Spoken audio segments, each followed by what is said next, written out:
Un policier s'approche d'une voiture arrêtée. Il se penche à la vitre et il se fige.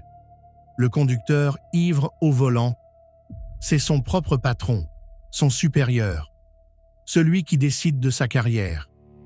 Alors, la vraie question, c'est celle-ci. Est-ce qu'il va vraiment le menotter? 4 policiers, 4 chefs et 4 réponses très différentes. Un flic arrête toutes sortes de gens, mais quand celui qu'il doit arrêter porte un grade au-dessus du sien, tout change.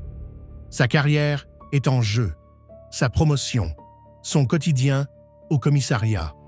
Un mot de travers et sa vie professionnelle peut basculer.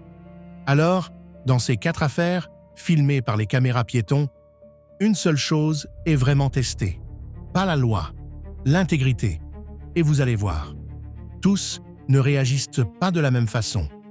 Le premier avait une raison très personnelle de ne rien lâcher. Géorgie. Un policier flash une Dodge Charger. 96 miles h dans une zone limitée à 35. Près de 3 fois la vitesse autorisée. Il s'approche et il reconnaît le visage. C'est le chef adjoint de sa propre police, Michael Yarrow, au volant d'une voiture banalisée, surpuissante, du bureau du shérif. Aucune urgence, aucune poursuite. Le chef avait juste une grosse cylindrée et l'envie de s'amuser. L'agent appelle un collègue et une phrase trahit tout. « Je ne l'aime pas trop. Alors, je vais lui mettre. » Écoutez bien. Sans la caméra piéton, ce contrôle aurait pu disparaître, s'effacer, ne jamais exister. Mais l'agent verbalise 500 $ et il pousse même le vice un cran plus loin. Il retire une surtaxe pour imposer à son chef une comparution au tribunal, le patron humilié devant un juge. Résultat, 40 heures de suspension sans solde. Une petite sanction, presque un jeu. Mais l'affaire suivante, elle, n'a rien d'un jeu. Un accident, une voiture encastrée, et au volant du véhicule fautif, un caporal de police, Scott Birdsey. L'agente qui arrive s'appelle Brooke, et Brooke le connaît. C'est son supérieur. Elle sent le piège tout de suite. Alors, elle fait une chose rare. Elle appelle sa base. « J'ai un accident avec l'un des nôtres, est-ce que je peux le gérer ?» On lui donne le feu vert. « Aucun problème », lui dit-on. Sauf que Brooke remarque quelque chose. Les signes ne trompent pas. Élocution pâteuse. Réaction lente. Coordination qui flanche. Son supérieur est ivre. Et à cet instant, tout bascule. Scott n'est plus son chef. C'est un suspect ivre, imprévisible. Face à une agente, seul, il essaie de l'attendrir. « S'il te plaît, ne me complique pas la vie. » Elle tient bon. « Je reste en service, par intégrité. » Un mot, intégrité. Retenez-le, parce qu'il va revenir, et il va tout décider. Les tests confirment l'évidence. Elle le menotte. Il y a des choses qu'on peut faire pour arranger ça? Non, il n'y en a pas. Au poste, il souffle à 0,156. Presque le double de la limite. Et voici le twist.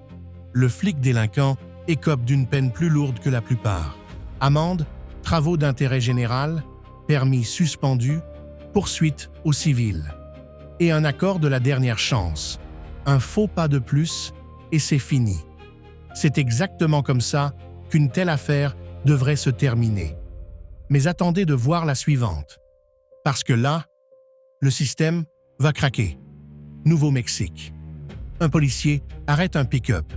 Le conducteur zigzaguait. Il s'approche. Et il reconnaît le visage. C'est la maire de la ville. Sa patronne au sommet. Mais ce n'est pas ça. Le pire. Le pire, c'est que c'est la 3e fois qu'on l'arrête pour la même raison. Et qu'un enfant est assis dans la voiture. Elle sort. L'odeur d'alcool est nette. Elle admet avoir bu. Elle tangue. Elle demande une faveur. « Laissez-moi juste rentrer à la maison. » L'agent, lui, refuse le passe-droit. « Je suis le genre de flic qui ne fait pas de cadeaux. » Et il ajoute une phrase que peu de gens oseraient dire à leur mère. « Vous êtes la mère? Peu importe, je suis votre employé. Alors, il fait ce qu'il doit. Conflit d'intérêts oblige. Il appelle la police d'État pour prendre le relais. Et c'est là que tout dérape. Les policiers d'État arrivent. Ils l'attestent. Et ils décident qu'elle n'est pas au-dessus de la limite. Libre de repartir. Au volant. Réfléchissez une seconde. 2 agents avaient relevé tous les signes. Les nouveaux, eux, ne voient rien. Et voici le détail qui glace. Ils l'estiment à 0 à 0,6, sous la limite de 0 à 0,8. Mais c'était 1 heure après le premier contrôle. Or, l'alcool baisse d'environ 0,015 par heure. Faites le calcul. 1 heure plus tôt, elle était probablement déjà au-dessus. Elle est rentrée chez elle ce soir-là. 3e fois, sans doute pas la dernière. Corruption, incompétence, on vous laisse juger. Mais le dernier chef, lui, n'aura pas cette chance. 1h40 du matin. Un véhicule qui zigzague sur 2 voies. Le conducteur descend à peine qu'il lâche tout. Je suis bourré. Non, je suis le capitaine. Capitaine de la police d'Oklahoma City. Division des enquêtes. Un gradé. Un vrai poids lourd. Et il est complètement saoul. Il tente alors la seule carte qu'il lui reste. Il chuchote. Il croit que la caméra ne l'entend pas. Coupe la caméra. L'agent refuse. Je ne coupe pas ma caméra. Le capitaine insiste. Encore. Et encore. J'aimerais juste te parler. Coupe-la. Réfléchissez. Pourquoi un homme veut-il tant éteindre la caméra? Qu'espère-t-il négocier? Hors champ. Et là, le sergent prononce les mots les plus puissants de toute cette vidéo. Je suis capitaine de la police. Je comprends, monsieur. Et moi, je suis sergent. Et j'ai prêté serment. Je ne fais de favoritisme à personne. Que vous soyez un membre de gang ou le président des États-Unis. Voilà le vrai visage de l'intégrité. Un homme qui refuse de trahir son serment, même face à son supérieur, même quand ça pourrait lui coûter cher.